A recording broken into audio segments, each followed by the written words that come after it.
ಇವತ್ತಿಗೆ ನಾನು Sri Lanka solo trip ನ ಶುರು ಮಾಡಿ 9ನೇ ದಿನ. ನನಗೆ ಒಂದು ಡೌಟ್ ಬಂತು, ಶ್ರೀಲಂಕಾದಲ್ಲಿ ಬೌದ್ಧ ಧರ್ಮ ಬರಕ್ಕಿಂತ ಮುಂಚೆ ಇಲ್ಲಿ ಯಾವ ಧರ್ಮ ಇತ್ತು ಅನ್ನೋದು ನನಗೆ ತುಂಬಾ ಕಾಡ್ತು. ಅದಕ್ಕೋಸ್ಕರನೇ ಕೆಲವೊಂದಷ್ಟು ಮಾಹಿತಿಗಳನ್ನ ನಿಮಗೋಸ್ಕರ ತಗೊಂಡ್ ಬಂದಿದ್ದೀನಿ. ಬೌದ್ಧ ಧರ್ಮ ಶ್ರೀಲಂಕಾಕ್ಕೆ ಬಂದಿದ್ದು ಕ್ರಿಸ್ತಪೂರ್ವ 3ನೇ ಶತಮಾನದಲ್ಲಿ. ಅಶೋಕನ ಬಲವಾದ ಇನ್ಫ್ಲೂಯೆನ್ಸ್ ಇಂದ ಶ್ರೀಲಂಕಾದಲ್ಲಿ ಬೌದ್ಧ ಧರ್ಮ ಯಥೇಚ್ಛವಾಗಿ ಬೆಳೆಯಕ್ ಶುರು ಆಗುತ್ತೆ. ಬೌದ್ಧ ಧರ್ಮಕ್ಕಿಂತ ಮುಂಚೆ ಈ ದ್ವೀಪದಲ್ಲಿ ನೆಲೆಸಿದ್ದಂತವ್ರು ಯಕ್ಷರು, ನಾಗರು, ದೇವರು ಅಂತ ಸ್ಥಳೀಯ ಧರ್ಮಗಳಲ್ಲಿತ್ತು ಅಂತ ಇಲ್ಲಿಯ ಪುರಾಣಗಳಲ್ಲಿ ಉಲ್ಲೇಖ ಆಗಿದೆ.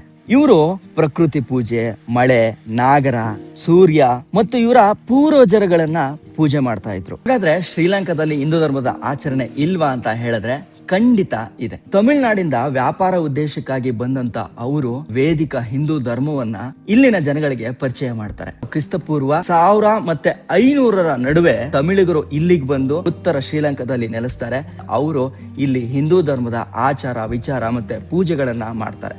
ಆವಾಗ ಇಲ್ಲಿ ಹಿಂದೂ ಧರ್ಮದ ಆಚರಣೆಗಳು ಶುರು ಆಗುತ್ತೆ ಅಂಡ್ ಹಿಂದೂ ಧರ್ಮದ ದೇವರುಗಳನ್ನ ಇಲ್ಲಿ ಪೂಜೆ ಮಾಡೋದು ಕೂಡ ಶುರುವಾಗುತ್ತೆ. ಇನ್ನು 10ರಿಂದ 13ನೇ ಶತಮಾನದವರೆಗೂ ಚೋಳರು ಇಲ್ಲಿ ಆಳಕ್ ಶುರು ಮಾಡ್ತಾರೆ. ಆ ಟೈಮಲ್ಲಿ ಉತ್ತರ ಶ್ರೀಲಂಕಾದ ಜಾಫ್ನಾ ಮತ್ತೆ ಮುಂತಾದ ಭಾಗಗಳಲ್ಲಿ ಹಿಂದೂ ದೇವಾಲಯಗಳು ಮತ್ತೆ ಹಿಂದೂ ಆಚರಣೆಗಳು ಮತ್ತಷ್ಟು ಪ್ರಬಲಗೊಳ್ಳುತ್ತೆ. ಈ ಪೀರಿಯಡ್ ಅಲ್ಲಿ ಕೋವಿಲ್ಗಳು ಅಂತಂದ್ರೆ ದೇವಸ್ಥಾನಗಳನ್ನ ಕಟ್ಟಲಾಗುತ್ತೆ. ಅಂತ ತುಂಬಾ ಪಾಪ್ಯುಲರ್ ಆಗಿರ್ತಕ್ಕಂಥ ದೇವಸ್ಥಾನಗಳ ಪೈಕಿಲಿ ನಲ್ಲೂರ್ ಕಂದಸ್ವಾಮಿ ದೇವಾಲಯ ಮತ್ತೊಂದು ತಿರುಕೇಶ್ವರಂ ಶಿವನ ದೇವಾಲಯವು ಕೂಡ ಇಲ್ಲಿ ಸ್ಥಾಪನೆ ಮಾಡಲಾಗುತ್ತೆ. ಅಂಕಿ ಅಂಶಗಳ ಪ್ರಕಾರ ಇಲ್ಲಿನ ಜನಸಂಖ್ಯೆಯಲ್ಲಿ 70% ಭಾಗ ಬೌದ್ಧರಿದ್ದಾರೆ, 12% ಹಿಂದೂಗಳಿದ್ದಾರೆ. ಇನ್ನ ಬ್ರಿಟಿಷು, ಡಚ್ರು ಇವರೆಲ್ಲರ ಇನ್ಫ್ಲೂಯೆನ್ಸ್ ಇಂದ ಬಂದಂತ ಕ್ರೈಸ್ತ ಧರ್ಮ 7% ಇದೆ. ಅರಬ್ ಸೈಡ್ ಇಂದ ಬಂದಂತ ವ್ಯಾಪಾರಿಗಳ ಪ್ರಭಾವದಿಂದಾಗಿ 10% ಭಾಗ ಇಸ್ಲಾಂ ಧರ್ಮವನ್ನ ಪಾಲಿಸ್ತಕ್ಕಂತ ಜನರು ಕೂಡ ಇದ್ದಾರೆ. ಇದಿಷ್ಟು ಮಾಹಿತಿಗಳು ನಾನು ಶ್ರೀಲಂಕಾದಲ್ಲಿದ್ದು ತಿಳ್ಕೊಂಡಂತದ್ದಾಗಿರುತ್ತೆ. ಅಂಡ್ ಇವತ್ತು ನನ್ನ ಜರ್ನಿ ಹೋಗೋದೆಲ್ಲಿಗೆ ಅಂತಂದ್ರೆ ಇಲ್ಲಿಂದ ಒಂದು 35 ಕಿಲೋಮೀಟರ್ ಇರ್ತಕ್ಕಂತ ನುವಾರಾ ಎಲಿಯಾ ಅನ್ನೋ ಒಂದು ಜಾಗಕ್ಕೆ ಹೋಗ್ತಾ ಇದ್ದೀನಿ. ನಮ್ಮ ಜಿಂಕೆ ಮರಿ ಮತ್ತೆ ರೆಡಿ ಆಗಿದೆ. ಪಾಪ ತುಂಬಾ ಕಂಪನಿ ಕೊಡ್ತಾ ಇದೆ. ಇದು ಸುಮ್ನೆ ಹೇಳತ್ತಲ್ಲ, ಎಲ್ಲೂ ಏನು ತೊಂದರೆ ಆಗಿಲ್ಲ, ಆರಾಮಾಗಿ ಕರ್ಕೊಂಡು ಹೋಗ್ತಾ ಇದೆ. ಅಂಡ್ ಇವಾಗ ನಾವು ಹೋಗ್ತಾರ ಜಾಗ ಇದೆಯಲ್ಲ, ಅದು ಒಂಥರ ಟೀ ಎಸ್ಟೇಟ್ ನಡುವೆನೇ ಹೋಗ್ತೀವಿ. ಮಜಾ ಇರುತ್ತೆ ಮಾತ್ರ. ಬನ್ನಿ ಹೋಗೋಣ. ಇವಾಗ ಒಂದ್ ಸ್ವಲ್ಪ ಬಿಸಿಲು ಬಿಟ್ಟಿದೆ, ಪರವಾಗಿಲ್ಲ. ನಿಮ್ಗೆ ಹೇಳ್ದೆ ಅಲ್ವಾ ಟೀ ಎಸ್ಟೇಟ್ ಗಳು ಶುರು ಆಗ್ತಾ ಇದೆ ಅಂತ. ಇಲ್ಲಿ ನೋಡಿ, ಇಲ್ಲಿ ವೈಬ್ ಹೆಂಗಿದೆ ಹೇಳಿ. ಊಟಿ ಕೊಡೈಕೆನಾಲಲ್ಲಿ ಹೋದ್ರೂ ಇದೇ ತರನೇ ಇರುತ್ತೆ. ಅಂಡ್ ಮನೆಗಳು ನೋಡಿ ಪುಟ್ಟಕ್ಕೆ ಹೆಂಗಿದಾವೆ ಅಂತ. ಅಂಡ್ ಯಾಕೆ ಇಲ್ಲಿ ರೈಲ್ವೆ ಸ್ಟೇಷನ್ ಅಷ್ಟೊಂದು ಫೇಮಸ್ ಅಂತಂದ್ರೆ ಈ ಒಂದು ಸೀನಿಕ್ ಅಂದ್ರೆ ಈ ಒಂದು ಫಾರೆಸ್ಟ್ ಇದರಲ್ಲಿ ಬರೋದು ಅದೇನೋ ಒಂಥರ ಚೆನ್ನಾಗಿರುತ್ತೆ ಅಲ್ವಾ. ಯೂಶಲಿ ನಾವ್ ಏನ್ ಅನ್ಕೊಂತೀವಿ, ಶ್ರೀಲಂಕಾ ಅಂದಿದ ತಕ್ಷಣ ಅದು ಯಾವಾಗ್ಲೂ ಬರೀ ಸಮುದ್ರದ ಪಕ್ಕ ಇರುತ್ತೆ, ಕಾಡೆಲ್ಲ ಇರುತ್ತೋ ಇಲ್ವೋ ಅನ್ನೋದು ಸುಮಾರು ಜನಕ್ಕೆ ಐಡಿಯಾ ಇರಲ್ಲ. ಇವನ್ ನಾನು ಹಂಗೆ ಅನ್ಕೊಂಡಿದ್ದೆ. ಬಟ್ ಇಲ್ಲಿ ಬಂದು ನೋಡಿದ್ಮೇಲೆ ಗೊತ್ತಾಗಿದ್ದು ಇಲ್ಲಿ ಮಜಾ ಹೆಂಗಿದೆ ಅಂತ. ವಿಡಿಯೋ ಸ್ಟಾರ್ಟ್ ಮಾಡ್ಬೇಕಾದ್ರೆ ನಿಮ್ಗೆ ಹೇಳ್ತಾ ಇದ್ದೆ ಇಲ್ಲಿ ಹಿಂದೂ ದೇವಸ್ಥಾನಗಳು ಇದೆ ಅಂತ. ನೋಡಿ, ಇಲ್ಲಿ ರೋಡ್ ಸೈಡಲ್ಲೇ ವಿಘ್ನೇಶ್ವರ ಎಷ್ಟು ಸಖತ್ತಾಗಿದೆ ಅಂತ ನೋಡ್ತಾ ಇದ್ರಲ್ಲ. ಸೊ ಎಲ್ಲ ತಮಿಳಲ್ಲೇ ಬರೆದಿರುತ್ತೆ. ಶ್ರೀ ವಿಘ್ನ ವಿನಾಯಕ ಆಲಯಂ ಕಿಲ್ಲಾನ್ ಎಲ್ಲ, ಓಕೆನಾ. ಸೊ ಈ ಊರ ಹೆಸರನ್ನ ಬರೆದು ತಮಿಳಲ್ಲಿ ಬರೆದಿದ್ದಾರೆ.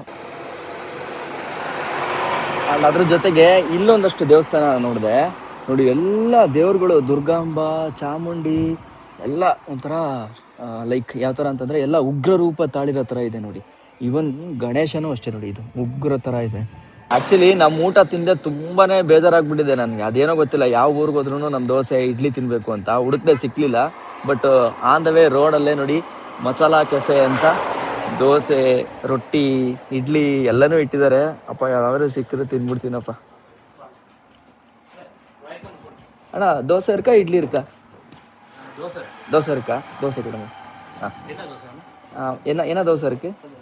மெனு கொடுங்க. Okay, normal dosa, paper dosa, egg dosa, மசால் தோசை. அண்ணா நார்மல் தோசை கொடுங்க. நார்மல் தோசை இல்ல போறதுக்கு இப்போ இல்லையா? கல் தோசை தான் இருக்கு. ஓகே, வித் கறி சட்னி எங்க பார்க்கலாமா? போட்டு தரோம். ಕೊಡುங்க, நல்லா இருக்கும்ல. ಸರಿ. ಸೊ ಈ ಥರ ಬಂದಿದೆ, ನೋಡೋಣ ಹೆಂಗಿದೆ, ತಿಂದು ನೋಡೋಣ ಚೆನ್ನಾಗಿದೆಯಾ ಏನು ಅಂತ. ಆದರೆ ನಮ್ಮ ಥರ ದೋಸೆ ಅಲ್ಲ, ಇದು ಒಂದು ಸ್ವಲ್ಪ ಡಿಫ್ರೆಂಟ್ ಆಗಿದೆ. ಆದರೆ ಸರಿ ಬಂದಿಲ್ಲ ಅದು. ಬಟ್ ಚಟ್ನಿ ಓಕೆ ಅನಿಸುತ್ತೆ. ಎಲ್ಸಿ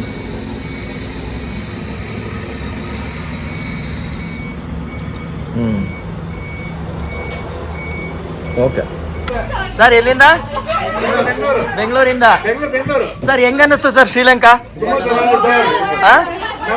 ತುಂಬಾ ಚೆನ್ನಾಗಿದೆ ಸರ್ ಇದು ಅಲ್ವಾ? ಮೇಂಟೆನೆನ್ಸ್ ತುಂಬಾ ಚೆನ್ನಾಗಿದೆ, ರೋಡ್ ಚೆನ್ನಾಗಿದೆ, ವಾತಾವರಣ ಚೆನ್ನಾಗಿದೆ, ಎಲ್ಲ ಚೆನ್ನಾಗಿದೆ ಸರ್. ಜನ ಜನ ಜನ ಜನ ತುಂಬಾ ಒಳ್ಳೆಯದು ಸರ್ ಅಲ್ವಾ? ಶ್ರೀಲಂಕಾ ಅಂದಿದ ತಕ್ಷಣ ಅಲ್ಗಳದ್ ಬಿಡ್ತೀವಿ, ಅಲ್ಲಿ ಅಲ್ಲಿ ಕೂತ್ಕೊಂಡು ಚಿಕ್ಕದು ಅಂತ. ನಾವು ಚಿಕ್ಕದು ಅಂತ ನಾವು ತುಂಬಾ ಜನ ನಮ್ಗೆ ಹೇಳಿದ್ರು ಮಿನಿ ತಮಿಳ್ನಾಡು ತರ ಇದೆ ಹೋಗಿ ಅಂದ್ರು, ಬಟ್ ತುಂಬಾ ಚೇಂಜ್ ಇದೆ. ತುಂಬಾ ಚೆನ್ನಾಗಿದೆ. ಸರ್ ಕ್ಲೀನ್ನೆಸ್ ಹೆಂಗಿದೆ? ಚೂರು ಕಸ ಇಲ್ಲ. ರೋಡ್ಗಳಲ್ವಾ? ನಮ್ಮ ಬೆಂಗಳೂರು ಮಿನಿಸ್ಟರ್ ಬಂದಿಲ್ಲ, ಒಂದಷ್ಟು ಒಂದು ವಾರ ಸ್ಟೇ ಆಗಬೇಕು, ಸ್ಟೇ ಆದ್ರೆ ಗೊತ್ತಾಗುತ್ತೆ ಹೇಗೆ ಆಗಿದೆ ಅಂದ್ಬಿಟ್ಟು. ಅದೆಲ್ಲ ಕಲ್ಪನೆ ಮಾಡ್ತಾ ಇದಾರೆ. ಇದು ತುಂಬಾ ಚೆನ್ನಾಗಿದೆ ಸರ್. ಒಟ್ಟಾಗಿ ನಾವು ನಮ್ಮ ಡೆವಲಪ್ಮೆಂಟ್ ಗೆ ಎಷ್ಟೋ ವಿಚಾರಗಳನ್ನ ಇಲ್ಲಿಂದ ತಗೊಂಡು ಹೋಗ್ಬೋದು. ಕರೆಕ್ಟ್ ಅಲ್ವಾ? ಸೊ ಈಗೆಲ್ಲ ನಾನು ಹಂಗೆ ಇಲ್ಲಿ ಊಟದ ಬ್ರೇಕ್ ಹಾಕಿದ್ದೆ, ಎಲ್ಲ ಕನ್ನಡ ಮಾತಾಡಿದ್ರು, ನಾನೇ ಮಾತಾಡಿಸ್ದೆ. ಅಂಡ್ ಎಲ್ಲ ಬೆಂಗಳೂರು ಅಲ್ವಾ ಸರ್? ಅಂಡ್ ನಿಮ್ಗೇನ ಏನ್ ಅನ್ನಿಸ್ತು ಮೇಡಮ್?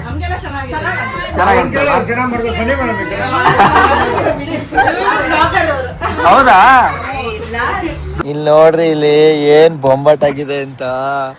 ಆ ಬೆಟ್ಟ, ಇಲ್ಲಿ ಮಾಡಿರೋ ಕೃಷಿ ಪದ್ಧತಿ ಅಂಡ್ ಇಲ್ಲಿರೋಂಥ ಮನೆಗಳು, ಇದೆಲ್ಲ ನೋಡ್ತು ಅಂತಂದ್ರೆ ಅಲ್ಟಿಮೇಟ್ ಆಗಿ ಸಿಗ್ತಾ ಇದೆ. ಅಂಡ್ ಈ ಹಿಲ್ ಸ್ಟೇಷನ್ ಆಫ್ ಶ್ರೀಲಂಕಾ ಇದೆಯಲ್ಲ, ಅಲ್ಟಿಮೇಟ್ ಇದು ನೋಡಿ. ಆ ಬೆಟ್ಟ ಎಷ್ಟು ಹಚ್ಚ ಹಸಿರಾಗಿ ಕೂಡಿದೆ. ಅಂಡ್ ಈ ಲಂಕಾ ಅಶೋಕ್ ಲೈಲ್ಯಾಂಡ್ ಬೇರೆ ಮಧ್ಯದಲ್ಲಿ ಬಂದು ಡಿಸ್ಟರ್ಬ್ ಮಾಡುತ್ತೆ.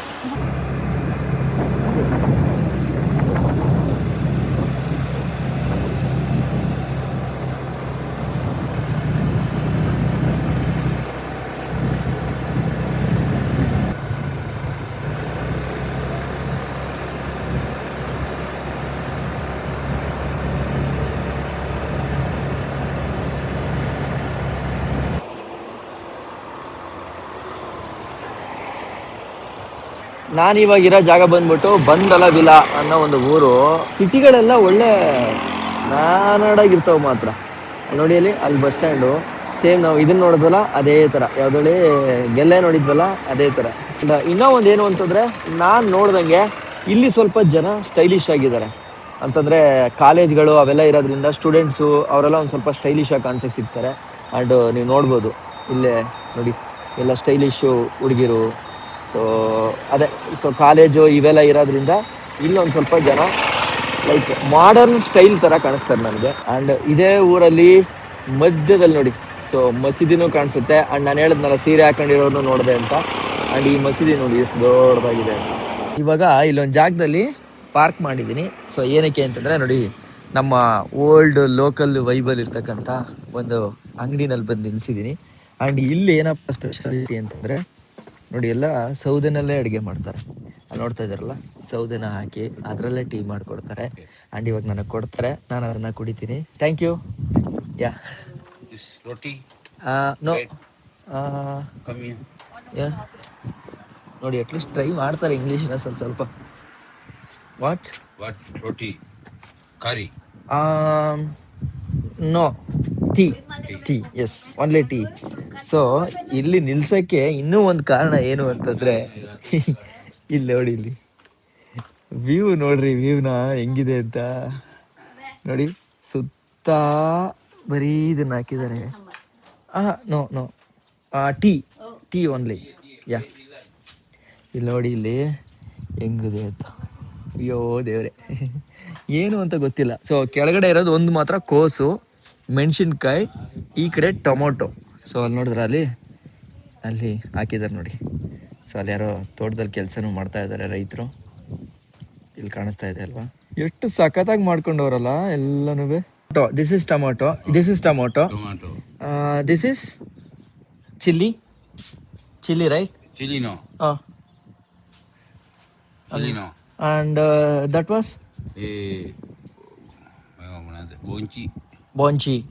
Okay. And very good farm, good place, and you are in good nature. Okay. When you wake up, come here. Tamil, you know Tamil? Tamil no. No, only English. Yeah, Sinhala. So ಇಲ್ಲಿಯ ಭಾಷೆ ಬಂದು ಸಿಂಹಳ ಅಂತ. So ಶ್ರೀಲಂಕಾದಲ್ಲಿ ರಾಷ್ಟ್ರೀಯ ಭಾಷೆ, ಜೊತೆಗೆ ತಮಿಳು ಕೂಡ ರಾಷ್ಟ್ರೀಯ ಭಾಷೆ ಆಗಿದೆ ಇಲ್ಲಿ. ಇವನ್ ಇಲ್ಲಿಯ ಸಂವಿಧಾನದ ಪ್ರಕಾರ ತಮಿಳನ್ನ ಕೂಡ ರಾಷ್ಟ್ರೀಯ ಭಾಷೆ ಅಂತ ಹೇಳ್ತಾರೆ. ಆ್ಯಂಡ್ ಜನ ಸಂಪರ್ಕಕ್ಕೋಸ್ಕರ ಬೇರೆಯವ್ರ ಜೊತೆ ಮಾತಾಡೋಕ್ಕೆ ಅದು ಇಂಗ್ಲೀಷನ್ನು ಬಳಸ್ತಾರೆ. ಎಲ್ಲ ನೋಡಿ ಈ ಥರ ಚಿಕ್ಕ ಚಿಕ್ಕ ಗುಳ್ಳುಗಳು ಹಾಕೊಂಡ್ಬಿಟ್ಟಿದ್ದಾರೆ ನೋಡಿ. ಅಲ್ಲಿ ಎಲ್ಲ ಗೊಬ್ಬರಗಳು ಅವೆಲ್ಲ ಶೇಖರಣೆ ಮಾಡಿಟ್ಟಿರ್ತಾರೆ. ಆ್ಯಂಡ್ ಈ ಕಡೆಗೆ ಬಂತು ಅಂತಂದರೆ ನಮಗೆ ಬುದ್ಧಿ ಇಟ್ಕೊಂಡು ಕೆಲಸ ಮಾಡ್ತಾ ಇರೋರು ಸಿಗ್ತಾ ಇದ್ದಾರೆ. ಆ್ಯಂಡ್ ಶ್ರೀಲಂಕಾ ಅಂತ ಅಂದಿದ ತಕ್ಷಣ ಜಸ್ಟ್ ಟೂರಿಸಮು ಅಥವಾ ಬೀಚ್ ಸೈಡ್ ಅಷ್ಟೇ ಅಲ್ಲ, ವ್ಯವಸಾಯನೂ ಕೂಡ ಮಾಡ್ತಾರೆ ಅಂತ ನಮಗೆ ಈ ಕಡೆ ಸೈಡ್ ಬಂದಾಗ ಗೊತ್ತಾಗುತ್ತೆ. ಸೊ ನೋಡಿ ಇಲ್ಲೊಬ್ರು ಆಟ ಅಣ್ಣ ಸಿಕ್ಕಿದ್ರು. ಎಸ್ ಅಣ್ಣ நல்லா இருக்கீங்களா? ಸೊ ಅವರು ಪಾಪ ಇಂಡಿಯಾ ಕರೆನ್ಸಿ ನೋಡಿಲ್ಲ ಅಂತಂದ್ರು. ಅದಕ್ಕೆ 50 ರೂಪಾಯಿ ಇಂಡಿಯಾ ಕರೆನ್ಸಿನ ಅಣ್ಣನಿಗೆ ಕೊಡ್ತಾ ಇದ್ದೀನಿ. ಅಣ್ಣ this is my place, Hampi. This is my place. என்னோட ஸ்டேட் இது. எங்களோட இடம் அது. நல்லா இருக்கா? எப்படி இருக்கு? காசு நல்லா இருக்கா? சூப்பர். வச்சுக்கோங்க ஞாபகார்த்தமா. ಪಕ್ಕ. Thank you. ಸೊ ನಾನು ಆ್ಯಕ್ಚುಲಿ ಇಲ್ಲಿ ಏನಕ್ಕೆ ಗಾಡಿನ ನಿಲ್ಲಿಸಿದ್ದೆ ಅಂತಂದರೆ ನಂದು ಫೋನ್ ಚಾರ್ಜ್ ಖಾಲಿ ಆಗಿಬಿಟ್ಟಿದೆ. ಅಂದರೆ ಮ್ಯಾಪ್ ಹಾಕೋತಾ ಇದ್ನಲ್ಲ ಆ ಫೋನು, ಅದಕ್ಕೆ ಅಲ್ಲಿ ಚಾರ್ಜ್ ಕೊಟ್ಟಿದ್ದೀನಿ. ಆ ಗ್ಯಾಪಲ್ಲಿ ಅಣ್ಣನ ಜೊತೆ ಮಾತಾಡಬೇಕಾದ್ರೆ ಹಿಂಗೆಲ್ಲ ವಿಚಾರ ಬಂತು. ಇವಾಗ ನೋಡಿ ಇವರು ಆ್ಯಕ್ಚುಲಿ ಕೆನಡಾದಲ್ಲಿ ಇದ್ರಂತೆ. In Canada right? How many years? 10 years. 10.5 years ಕೆನಡಾದಲ್ಲಿ ಇದ್ದು ವರ್ಕ್ ಮಾಡಿ. ದುಬೈ? ಓ ಮೇಡಮ್ ಜಿ ಬಹುತ್. Abu Dhabi. Yes. I travel 18 countries. How many years? All over. I started 18 years old. 80. Oh. Until I worked 35 years. Abba. Now you got settled here. Yes, I buy the land, I build the house, and It's your own house? yes, my house. Wow, wonderful. Really wonderful.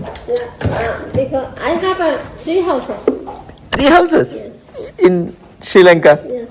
In this city or somewhere? 3 kilometers behind. Here.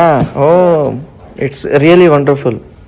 Women empowerment. Yeah. Right? This all the work my hand do it. It's great. Really great.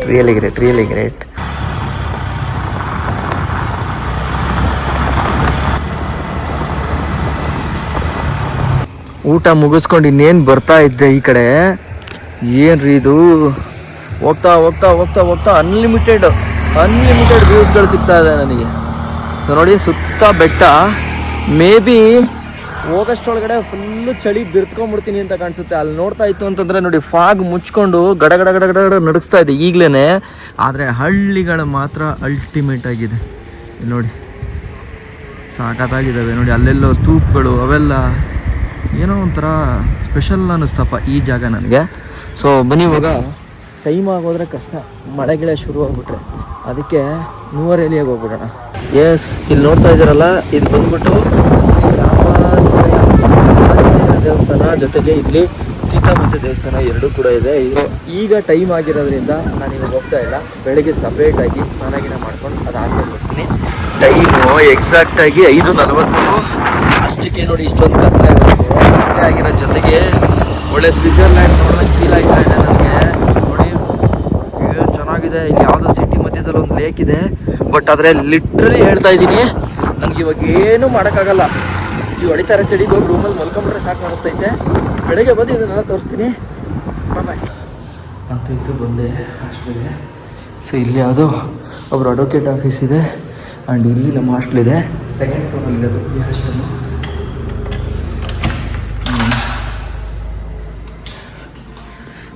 Hostel ಏನೋ ಚೆನ್ನಾಗಿದೆ, but ಯಾರು ಇಲ್ವಲ್ಲ.